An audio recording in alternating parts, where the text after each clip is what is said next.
luto pela aceitação e resistência, com Ivo Oliveira Farias.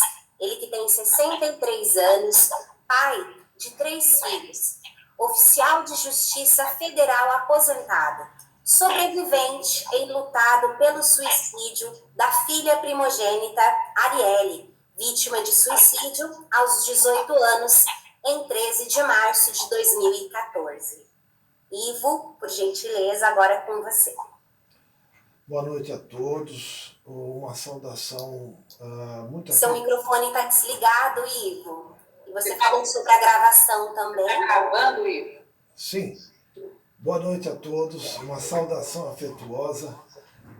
Quero agradecer a oportunidade de estar falando mais uma vez, dessa vez no 4º Simpósio Taboanense de Prevenção e Pós-Venção ao Suicídio, sempre organizado pela psicóloga Eunice Lourenço e também pela Sidneia Fernandes, dessa vez coordenado aí pela a psicóloga Poliana Vicência. Tive a honra de participar do primeiro simpósio e do terceiro do ano passado e agora aqui no 4º. Então, o meu tema é um título assim que faz as pessoas pensarem nem superação, nem resiliência, mas fortalecimento pela aceitação e resistência. Pois muito bem, eu, como sobrevivente lutado, meu lugar de fala é falar sobre o luto pelo suicídio. Como a perda foi de um filho, também, enquanto luto parental, né, que é o luto paterno ou materno, que diz respeito à perda de um filho. Mas, dentro de uma abordagem, a gente tem que se ver de forma holística, abrangente. E aí eu me permito fazer um cotejamento com outras experiências de luto para exatamente podermos diferenciar situações onde o luto admite a superação do enlutado, a resiliência. A resiliência o que é? Esse termo vem da física, que é a propriedade de alguns materiais, como por exemplo os metais, de, uma vez alterados, voltar ao estado original. A elasticidade, né? A possibilidade de voltar. E a psicologia se apropriou desse termo e exatamente quando a pessoa consegue a superação, é um processo de resiliência que está ocorrendo. Por exemplo, eu perdi meu pai aos 70 anos de idade, em 95. Eu tive um luto que teve início, meio e fim, ele terminou, eu superei, eu voltei ao estado original e segui minha vida, com as lembranças, as recordações, mas órfão, mas seguindo adiante. Anos depois, em 2013, eu perdi minha mãe. Por o meu vínculo ser muito mais forte, que ali eu era amigo, o sofrimento foi muito maior. É um luto muito forte. Me tornei órfão também de mãe. Mas ele, em determinado momento, ele também foi superado e virou uma saudade. Agora, comigo, e aqui é onde entra o meu lugar de fala, eu perdi uma filha, minha filha mais velha, com 18 anos, na flor da idade, no dia 13 de março de 2014. 7 meses e 23 dias que eu tinha perdido a minha mãe. Eu ainda estava em luto pela minha mãe. Mas o luto parental, a perda de um filho, e aí ainda não entrei na seara do luto por suicídio, mas da perda de um filho, é o chamado pior luto, o luto inominável, a perda inominável. Porque quando você perde um pai e uma mãe, você é órfão. Quando você perde um cônjuge, você é viúvo. Quando você perde o filho, não tem nome em nenhum idioma no planeta. Então, é um luto que, embora não seja por suicídio, é um luto insuperável. É um pai e uma mãe que perde um filho, jamais vai ser como era antes. É um luto para a vida toda. Então não há resiliência, não há superação. É uma memória entranhada com dor, Nem sempre por sofrimento. A dor é um processo inevitável até o fim da vida. O sofrimento nem tanto, porque o fortalecimento pela aceitação e o processo de resistência, né, a resignação altiva, vai fortalecer. Agora, entrando no luto por suicídio, aí é um luto complicado, extremamente complexo. Né? Terrível quando é a perda de um filho, mas também terrível quando é a perda de um pai, de uma mãe, de um amigo, de um irmão, de um colega de trabalho. Qualquer tipo de perda pelo suicídio é complexa.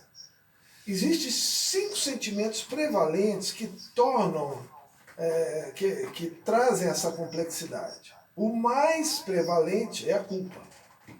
A culpa, a culpa ocorre, inclusive, porque não há dialética possível. Quando você se sente culpado, você consegue conversar com a pessoa com a qual você se sente culpado ou responsável. Com alguém que morreu, você não tem como conversar isso. Então não tem dialética, então é uma culpa que a pessoa, mesmo,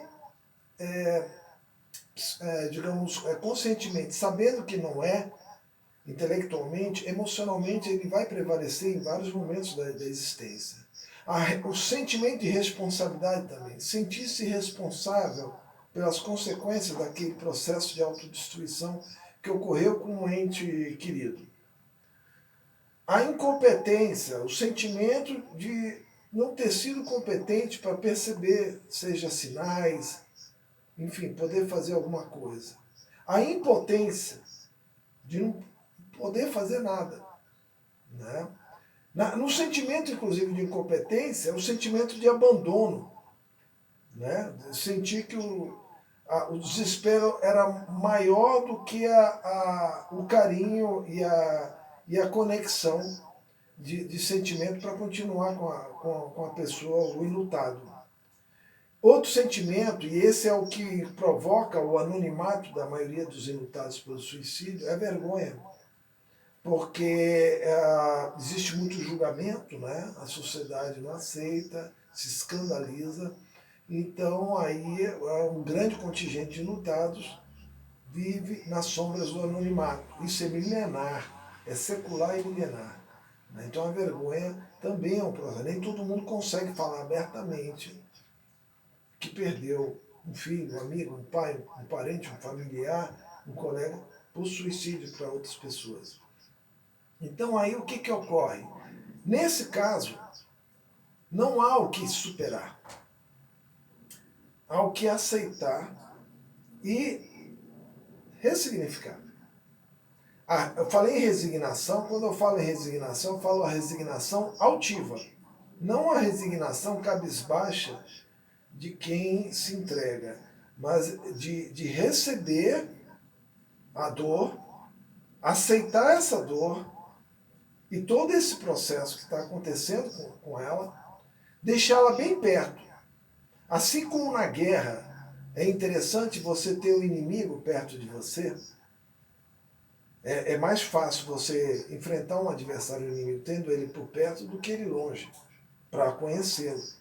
Então a dor é algo que a gente tem que se apropriar dela, inclusive porque o disparo do sentimento doloroso, ele vem de um sentimento nobre, que é o amor, é o afeto.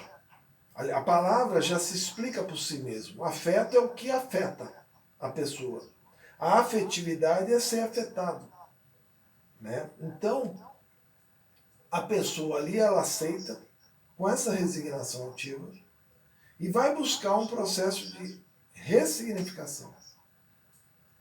Mas não é resiliência, porque resiliência é você voltar ao que era antes, e isso nunca vai ocorrer. Tanto no luto por suicídio, por todos esses complicadores, né? Como também quando não é por suicídio, quando a perda é de um filho. Posso falar isso como pai.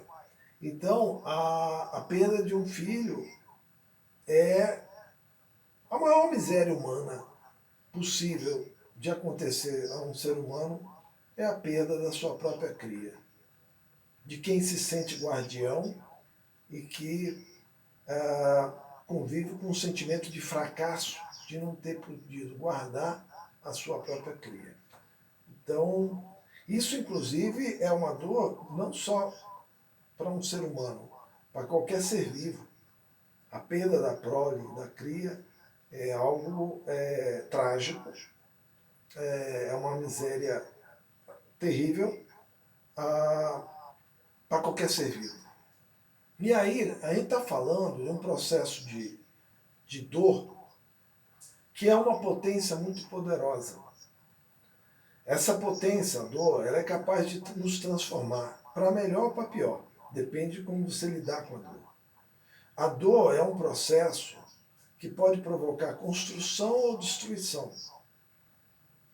A dor, ela é dilacerante nesse processo do luto por suicídio, ainda mais se for por perda de filho, e pode inclusive provocar a própria autodestruição do enlutado. Então, o que ele tem que buscar não é superar, mas conseguir aceitar. Muita gente fala, nós temos que saber ser gratos aos eventos do universo, mas não é um processo de gratidão, é um processo de aceitação. Né? Então, aí pode ser gratificante esse processo com o decorrer do tempo. Mas o fato de ser gratificante, no sentimento de você conseguir estar se apropriando da dor e conseguindo trabalhar essa dor, porque a dor é inevitável até o último respiro, na perda de um filho ou no luto por suicídio pelos seus complicadores. Mas o sofrimento não. O sofrimento vai depender do grau de fortalecimento que essa pessoa vai desenvolver no seu trabalho de ressignificação. Ressignificação é o quê? Procurar um novo significado. Porque a vida acaba para quem perde um filho, seja de que forma for, ainda mais se for por suicídio. E a perda por suicídio, mesmo que não seja de um filho, mas de um pai, de um parente, de um irmão, de um primo, de um esposo, de uma esposa, de um colega de trabalho, também encerra a vida que até então existia. Não existe mais aquela vida. Por isso que é sobrevivente lutado pelo suicídio. Porque é sobreviver no sentido de um náufrago. Né? A pessoa que é náufrago de um navio, ele sobreviveu e ele perdeu tudo aquilo que existia. Então, da mesma forma que o náufrago chega numa ilha e ele não sabe como é aquela ilha, só saberia se estivesse no mar vendo a ilha. Dentro da ilha ele não vai ver. Então, da mesma forma, a gente tem que saber estar perto da dor, mas não se identificar com a dor. Porque se a gente se identifica com a dor, a gente não consegue reconhecê-la, observá-la, entendê-la. E esse processo de entendimento faz parte do que eu falei, a aceitação. Então, com a aceitação, você consegue buscar um novo sentido. Você vai buscar, você reconhece que acabou a vida. E vai buscar, e reconhece que está em situação de sobrevida. E na situação de sobrevida, você vai buscar o que é possível em condição de sobrevivência. Por exemplo, no meu caso, eu me encontrei na militância e no ativismo pela valorização da vida em favor da prevenção e pós-venção ao suicídio. Mas isso não serve, a grande maioria não serve. Mas serve outras formas de atuação, seja na família, seja na profissão, numa causa nobre, a partir disso. Enfim, tem várias formas de se buscar um novo sentido para continuar existindo. E isso faz parte desse processo de aceitação, né? Que exige resignação altiva. Né? E isso tudo é resistência. Então, é um misto de força com resistência. A resistência é aguentar a pancada. É aguentar a pancada. A força é você conseguir se defender da pancada. Então, são dois processos que se somam, né? Então, mas a pessoa que consegue avançar nesse processo de sobrevivência, ele não é um resiliente nesse caso, porque a dor vai estar sempre presente, a condição de sobrevivente vai estar sempre presente. Ele não vai ter mais a vida que era antes. Ele não vai mais ser aquela pessoa que era antes. Eu mesmo, numa reunião recente no grupo de apoio, ouvi de um sobrevivente, pois é, eu espero um dia poder voltar a fazer piada, brincadeira, que eu gostava quando conversava de soltar umas piadinhas e tal. E eu disse para esse sobrevivente, ele era recente, a perda é muito recente. Eu falei, olha, pode ser que você consiga, mas reconheça e admita a possibilidade de você nunca mais conseguir fazer aquelas piadas que você conseguia fazer quando conversava para descontrair. Por quê? Porque você agora está muito mais denso e muito mais profundo por conta de um luto dessa magnitude. Então aí eu disse a ele, admita a possibilidade de você nunca mais poder, talvez, conseguir fazer essas pequenas piadas e brincadeiras que você conseguia fazer quando conversava. E tudo bem, se conseguir, ok, mas não se exija. Né? Então, a gente tem uma autocobrança muito grande, e aliás é por isso que a culpa de todos os sentimentos que eu relatei é o mais prevalente, né? É a culpa. Né? Então a gente é muito exigente conosco mesmo. E como lidar com a culpa quando você não consegue dialogar com quem você se sente responsável e culpado? Né? Porque é impossível. A pessoa se foi e com ela foi levado tudo, os seus mistérios, né? E tudo mais. Né? Então o suicídio, como sempre é falado, ele é multicausal ou multifatorial. Então, o que gera o ato suicida é um gatilho, né?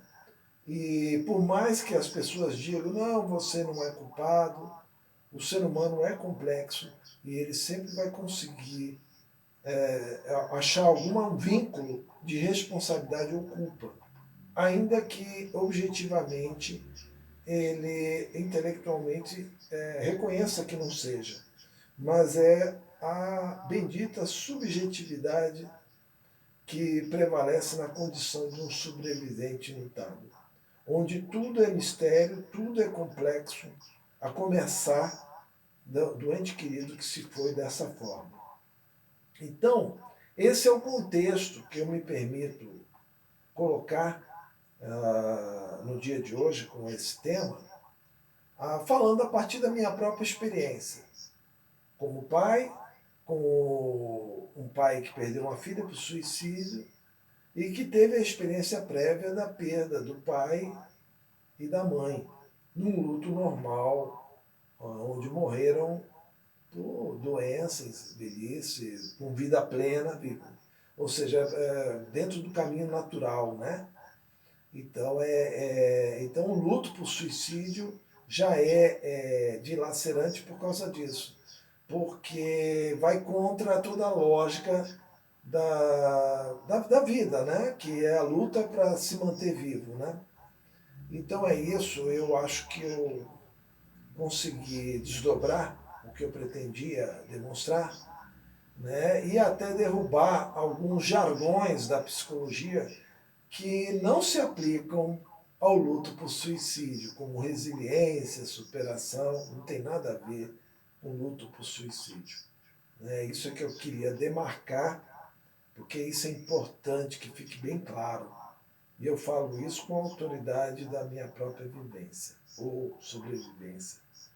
Muito obrigado, gratidão, me coloco agora à disposição para eventuais aclarações. Obrigada, Ivo. Na última terça-feira, que foi o nosso primeiro dia de simpósio, nós tivemos também a sua companheira de militância, né, de coordenação do grupo Luta em Luto, a Cris Miguel. Nós temos aí também 5 minutinhos para eventuais perguntas, para todos que ouviram aí a fala do Ivo. E eu gostaria de fazer um pedido, Ivo, para que você pudesse brevemente falar sobre o Luta em Luto. Ah, sim. Tanto a Cris, a Cristina Miguel, como é conhecida, né?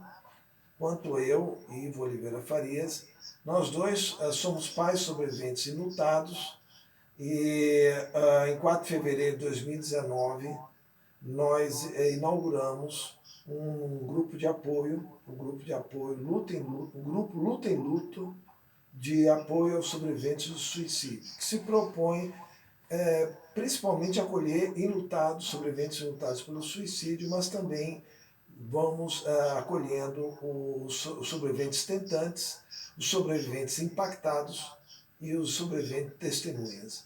Os impactados, para quem não sabe, são aqueles que não têm um vínculo afetivo com a pessoa que morreu pelo suicídio, mas de alguma forma ah, é, viu o suicídio ou soube do suicídio, às vezes uma pessoa pública, etc.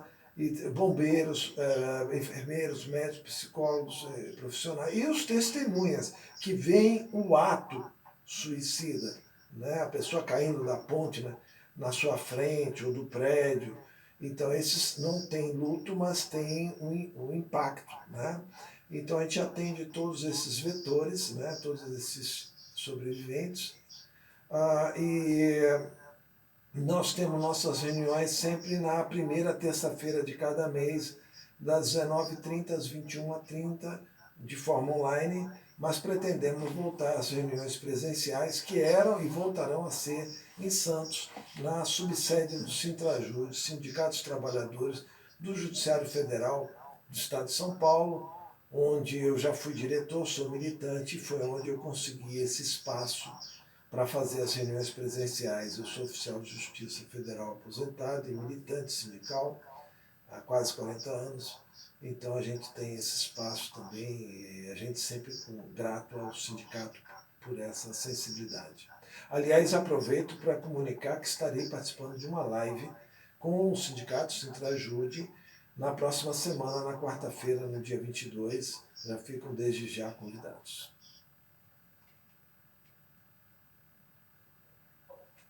Muito obrigada. Alguém gostaria de fazer algum comentário, alguma pergunta para o Ivo? Boa noite, eu gostaria. Pois não, Pedro, fique à vontade. Boa noite, Ivo. Eu sou Pedro Paulo, sou psicólogo aqui de Goiânia, em Goiás. Eu estou achando muito encantadora a sua fala, especialmente a maneira como você traz algumas palavras. Nossa, trazendo a essência delas, né? Porque a gente está carregando essas palavras de um monte de conceitos que está se perdendo o sentido verdadeiro delas, né? Por exemplo, o termo resiliência, o termo afeto que você trouxe. Gente, parece que é tão óbvio, eu nunca tinha parado para perceber o que é afeto. É quando você é afetado. Existe afeto quando você se deixa ser afetado por outra pessoa. Então eu achei isso maravilhoso. E teve uma outra fala que você teve que me intrigou, que é sobre a pessoa admitir a possibilidade de ela não ser mais da mesma maneira como ela foi antes dessa perda.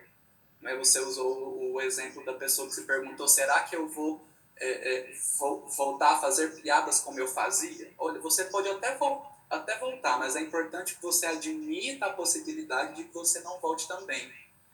E ao trabalhar com pessoas enlutadas, eu vejo que essa é uma grande dificuldade, de a pessoa enlutada admitir como ela está sendo afetada de fato pela perda.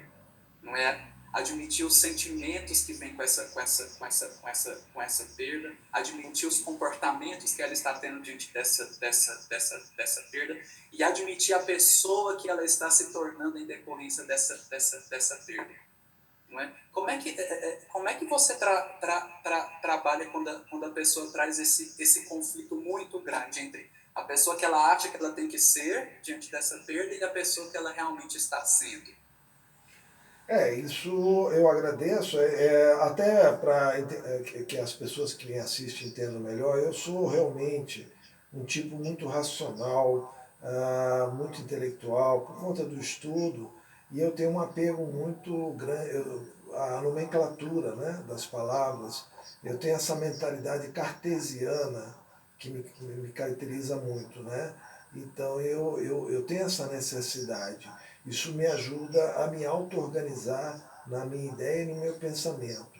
No processo de luto, o ato de falar nos grupos de apoio, que não é uma terapia, mas tem um efeito terapêutico, é que a pessoa, para falar, ela tem que organizar as ideias para provocar a fala, né? E expor o pensamento. Então, no que a pessoa vai falando, ela está se auto-organizando. Então, enquanto a gente está escutando, aquela pessoa está avançando, porque ela para falar, ela tem que se auto-organizar.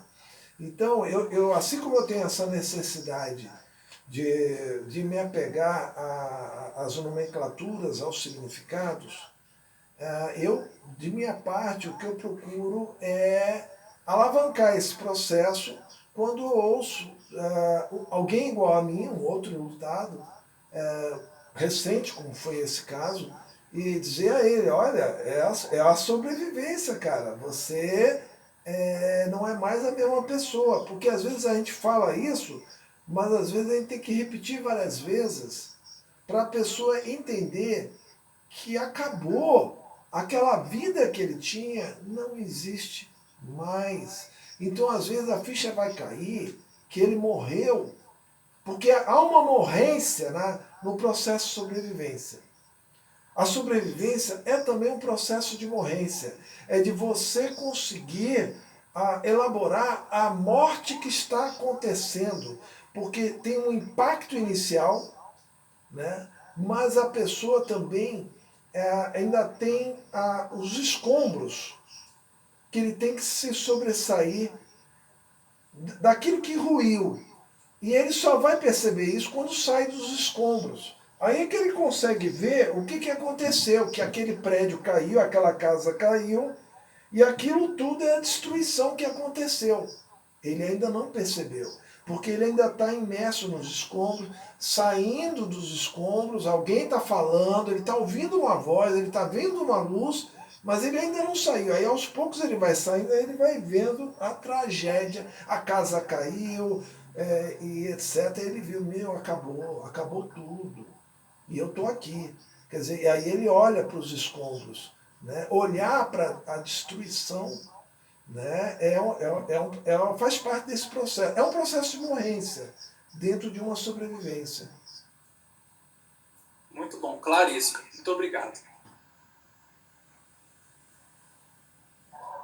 Mais alguém gostaria, então, de fazer algum comentário, alguma fala para o Ivo?